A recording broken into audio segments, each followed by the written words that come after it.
कि मरा करे आइल रहे भैया के बारात में कौन खिचला दिहलक सखिया रे खात में कि मरा करे आइल रहे भैया के बारात में कौन खिचला दिहलक सखिया रे खात में तो नमर देहल चाहत रहे हमारा हाथ में भैया के बारात में ना तो सेल्फी खींचल चाहत रहे अपना साथ में भैया के बारात में ना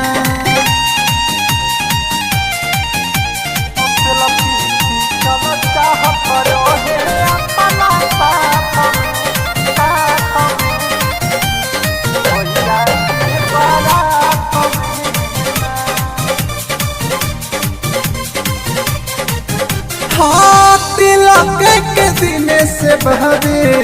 पीछे हमारा पार सोची सोची बतिया मोहरा बेचैनी बाबा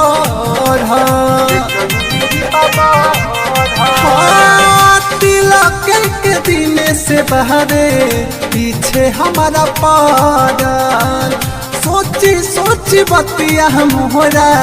बेचैनी बाबा बोला रहे वही दिन के रात में भैया के बारात में मोर देहल चाहत रहे हमारा हाथ में भैया के बारात में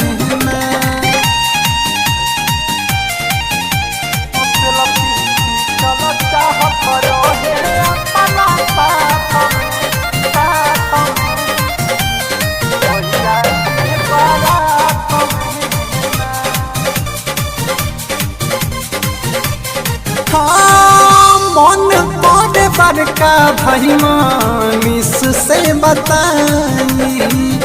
आनंद सचिता से कही के पीटबाई मन बड़े बड़का भाई मानिस से बताई आनंद सचिता से कही के पीटबाई पौरहनी खींचती हलस घर से बहरी जात में भैया के बारात में ना तो सेल्फी खींचल चाहत रहे अपना साथ में भैया के बारात में ना।